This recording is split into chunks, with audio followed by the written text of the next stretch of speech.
On va passer donc au dernier présentateur de ce premier bloc.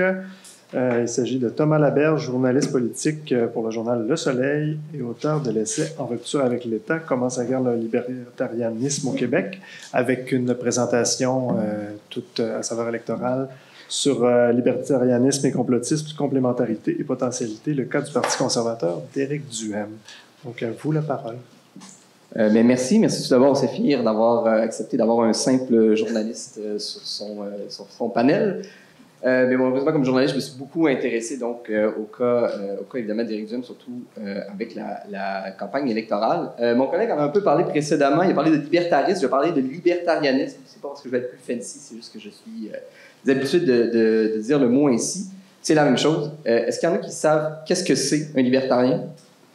En levant la main. Okay, pas beaucoup.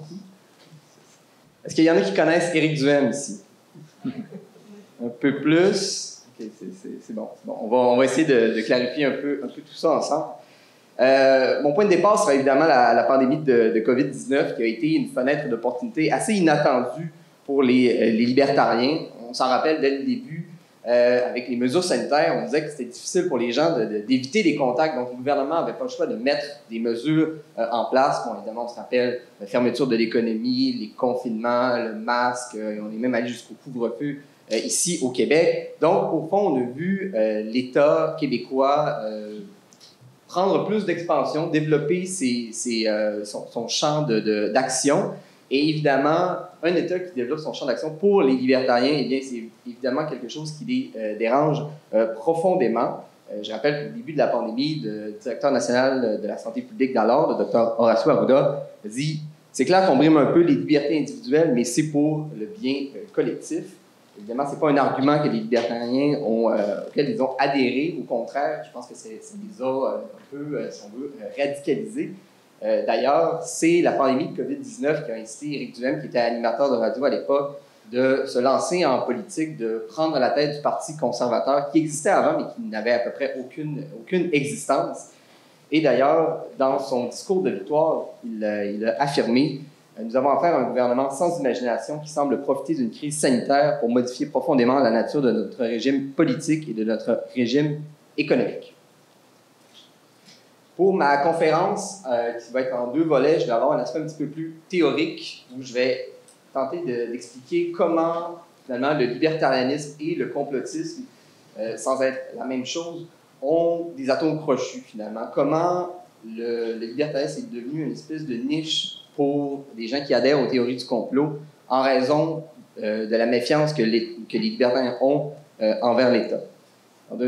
Dans un deuxième volet, je vais m'intéresser à l'actualité un peu plus récente pour montrer comment Éric Duhem, depuis qu'il a pris la tête du Parti conservateur du Québec, comment il a tenté, dans une certaine mesure, de canaliser la grogne contre les mesures sanitaires pour tenter de la faire entrer à l'Assemblée nationale.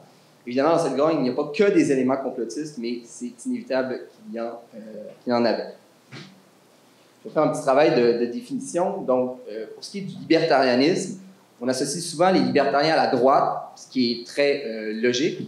Souvent, les libertariens vont vouloir moins d'État, moins d'impôts, pour plus de liberté individuelle. Parfois, ils peuvent défendre des postures qui peuvent être associées davantage à la gauche. En général, ils n'ont pas de problème ils ne vont pas s'opposer, par exemple, à l'avortement, à la légalisation des drogues, encore une fois, au nom des libertés individuelles. Évidemment, il y a des nuances, mais grosso modo, on peut le voir comme ça. Au fond, c'est une forme de conservatisme d'un point de vue économique et d'un progressisme au niveau social. Évidemment, dans cette perspective-là, pour les libertariens, l'État est l'ennemi principal à abattre. Pour les libertariens, c'est une entité fondamentalement malveillante qui cherche toujours à s'accaparer le plus de pouvoir. Et évidemment, plus de pouvoir pour l'État, selon les libertariens, c'est moins de liberté pour les individus. Que ce soit la liberté économique avec les impôts ou des libertés, par exemple, libertés civiles et autres, notamment de ce qu'on a vu durant la pandémie.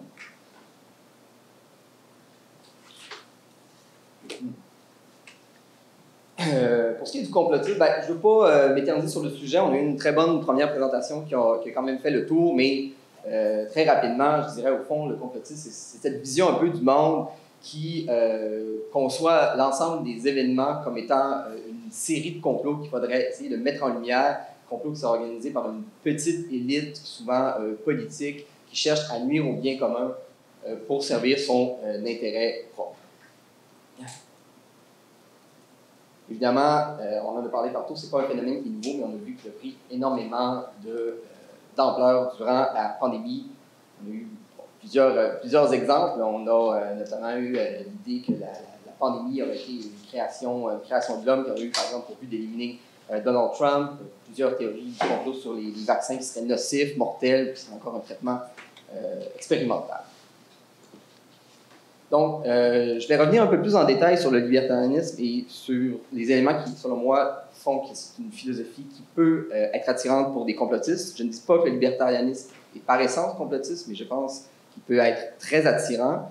Déjà, dans la littérature, chez plusieurs penseurs libertariens, on voit des références à l'autoritarisme ou au totalitarisme. Par exemple, dans La Roue de la servitude, qui est un ouvrage d'un économiste autrichien, Friedrich Hayek, qui est une influence très importante pour les libertariens, c'est assez clair, on dit qu'emprunter la voie de l'économie planifiée, c'est risquer très fortement d'aboutir au totalitarisme, qu'il soit fasciste ou communiste. Au Québec, on retrouve aussi des libertariens qui ont ce même genre de rhétorique. L'économiste et professeur à l'École nationale d'administration publique, Jean-Luc Miguet, affirme par exemple que la Révolution tranquille ici au Québec repose sur une vision rousseauiste de l'homme et de l'État qui est à l'origine de tous les totalitarismes modernes de droite comme de gauche. Et l'économiste et chercheur à l'Institut économique de Montréal, Nathalie Elgravier-Lévy, qui est aussi chroniqueuse au Journal de Montréal, qui fait des comparaisons entre le système de santé universel au Canada et la Chine de Mao ou encore l'Union soviétique sous Staline. Et d'ailleurs, bien avant la pandémie, un autre libertarien, Pierre Lemieux, écrivait dans un livre de 2001 où il dénonçait le fascisme sanitaire lorsqu'il parle des interdictions liées à l'usage du tabac, qu'il qualifie de véritable apartheid légal contre les fumeurs. Évidemment, il remet aussi en question la science qui affirme que le tabac est nocif pour la santé.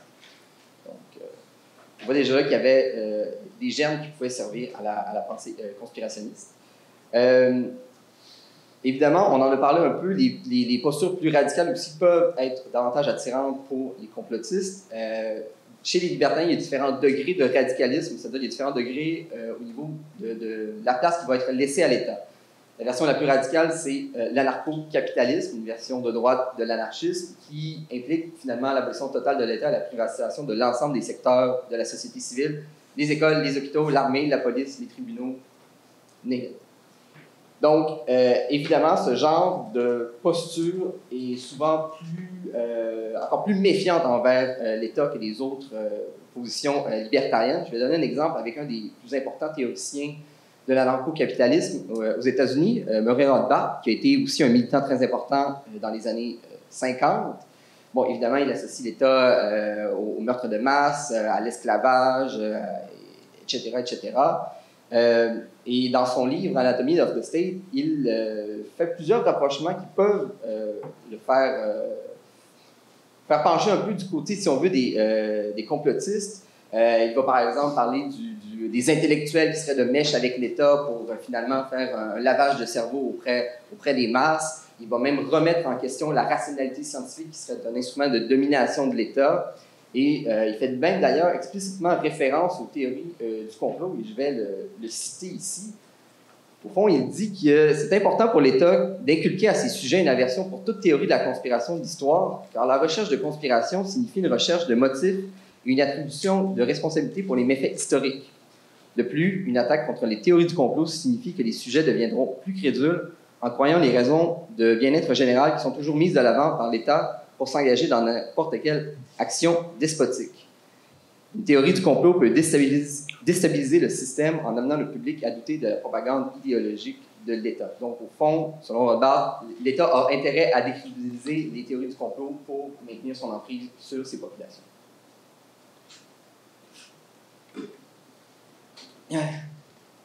Un autre exemple aussi, dans son livre The Paranoid State in American Politics, Richard Hofstadter parle des pseudo-conservateurs, donc il utilise ce terme en fait pour dire que ce ne sont pas des vrais conservateurs en raison de leur posture plus radicale qui les met un peu plus loin des conservateurs qui seraient généralement plus prompts à la modération et au compromis. Donc ils sont plus extrêmes, notamment dans leur opposition au gouvernement, et souvent cette attitude les amènerait à tomber dans les théories du complot. Il cite un candidat à la présidentielle pour le Parti républicain, Barry Goldwater, comme un des exemples de de ce style pseudo-conservateur. Goldwater avait notamment affirmé qu'il craignait davantage le gouvernement à Washington que celui de Moscou. Mais on peut aussi voir chez Goldwater plusieurs affinités avec le libertarianisme. En fait, lorsqu'il s'est lancé à la présidentielle, il y a beaucoup de libertariens qui voyaient dans ces idées de réduction de la taille de l'État, réduction des filets sociaux, comme finalement un allié potentiellement à la Maison-Blanche pour lui. Il y a plusieurs figures importantes du mouvement libertarien également qui lui ont donné son appui. Bon, évidemment, Goldwater n'a pas réussi à remporter, mais tout de même. Donc, on voit qu'il y a quand même une forme de rapprochement entre idées libertariennes et théorie de la conspiration. Je nous ramène plus proche de chez nous, ici, au Québec, pour montrer un peu comment les politiciens plus libertariens ont cherché à récupérer la grogne sanitaire. On l'a vu plus récemment avec le Parti populaire de Maxime Bernier, qui a beaucoup critiqué les mesures sanitaires. Ça lui a été bénéfique dans une certaine mesure. Il est passé de 1,5 % des votes à 5 %. Il n'a toutefois pas réussi à faire élire aucun député. D'ailleurs, c'est la deuxième fois que Maxime Bernier perdait son siège en Beauce. Au Québec, on a vu Éric Duhaime qui a utilisé un peu la même stratégie et on va savoir en fait dans quelques jours si ça va fonctionner avec le résultat de l'élection. Évidemment, je ne fais pas de projection ici, mais quand même, on a déjà vu qu'Éric Duhaime a commencé son entreprise de canalisation de la grogne contre les mesures sanitaires et que ça a eu un certain effet. En fait, je l'ai dit un peu tantôt, il a pris la tête du Parti conservateur du Québec. Parce que selon lui, il y avait un déficit démocratique au Québec parce que personne ne représentait les gens qui s'opposaient aux mesures sanitaires de François Legault. Éric Duhaime a aussi été capable de revivifier son parti. Il a remporté la chefferie avec un score de 96 %, donc avec à peu près pas d'opposition. Et dès qu'il a été élu, ça a été le moment pour lui, finalement, de s'attaquer à François Legault et à la gestion des mesures sanitaires. Il est resté prudent. Il n'a pas parlé, par exemple, de François Legault comme d'un dictateur, mais il a quand même dit qu'il y avait des dérives autoritaires au Québec. Il a parlé des quarantaines obligatoires pour les hôtels, pour les voyageurs de retour au pays, comme des séjours en prison. Et il a en partie même réussi à faire un peu rentrer cette grogne-là parce qu'il a réussi à convaincre une députée caquiste, donc Claire Sanson, de faire défection pour venir se joindre au Parti conservateur, donc d'avoir une députée au sein de l'Assemblée nationale. Ça lui a permis d'avoir accès à des points de presse, d'avoir accès donc, aux journalistes et de faire entendre ses idées et ses positions.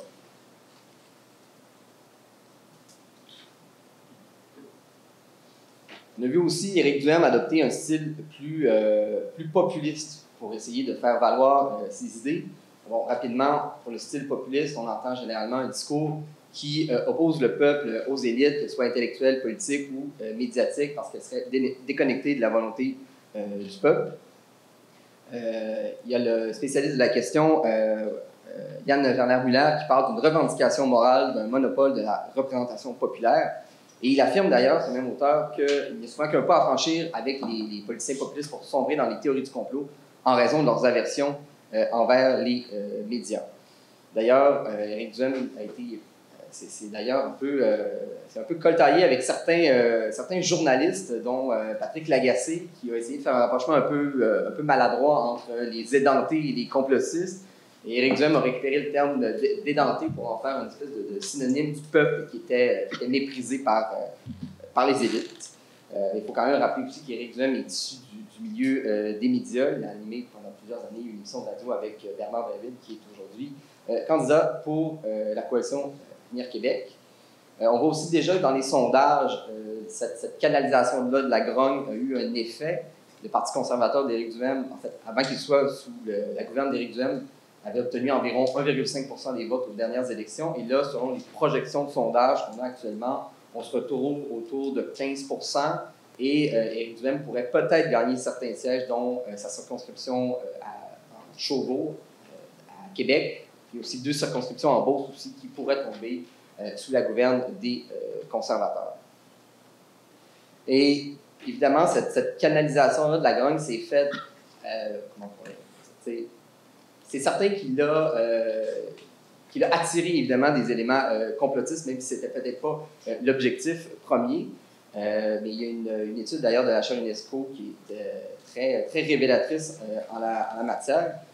On indiquait que près de 50% des gens qui disent vouloir voter pour Éric Duhem adhéraient de manière plus ou moins convaincue aux théories du complot. D'ailleurs, c'est le parti politique provincial qui a le plus haut score. Le seul parti qui fait mieux que lui en la matière, si on peut s'exprimer ainsi, c'est le Parti populaire de Maxime Bernier qui atteint un score de 70%. Évidemment, Éric Duhem n'est pas à proprement dit un complotiste. Il a par exemple reçu des doses de vaccins, mais il essaie quand même de jouer un peu des deux côtés de la clôture. Par exemple, par rapport au vaccin, oui, il a reçu des doses, mais il va se dire philosophiquement non vacciné. Lors de l'investiture de son candidat dans Nicolas Bécancour, le chef conservateur affirme que les mesures sanitaires étaient des décisions qui étaient essentiellement politiques et que la Coalition Avenir Québec a délibérément choisi de fermer le Québec pendant 2 ans pour servir ses propres intérêts. Et il ajoute que si les Québécois ont le malheur de faire réélire François Legault, eh bien, les mesures sanitaires vont revenir comme les confinements et que Noël va de nouveau être annulé. Il a même recruté une candidate qui s'est avérée une complotiste, donc Jessica Victoria Dubuc. Le parti s'en est finalement départi après les révélations du Journal de Québec, mais la candidate donc, faisait des liens entre la pandémie qui aurait été une machination de l'OMS pour vendre des vaccins.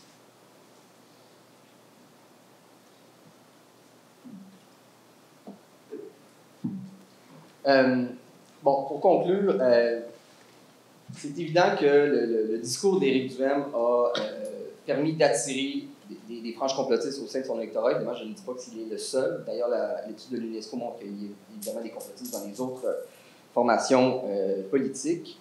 C'est évidemment difficile de voir l'impact sur le long terme que ce parti pourrait avoir sur la démocratie. Évidemment, déjà, le score du 3 octobre prochain va avoir une influence importante. Si Éric Duhem arrive à faire élire un seul candidat, déjà, ça pourrait changer beaucoup de choses. Mais on voit déjà qu'il a eu aussi un impact sur les positionnements des différents partis. On a par exemple vu la Coalition Avenir Québec tenter de se repositionner un peu plus à droite depuis le début de la campagne en proposant également du privé en santé et des baisses d'impôts. Donc, on voit que la Coalition Avenir Québec a des craintes par rapport à Éric Duhem et veut essayer de lui couper l'herbe sous le pied pour éviter qu'il puisse faire son entrée à l'Assemblée nationale. Donc, du côté d'Éric Duhem, il va y avoir plusieurs défis finalement pour lui. Notamment, bon, tout porte à croire que la pandémie est sur la fin. Évidemment, je ne vais pas faire d'affirmation trop directe sur la chose.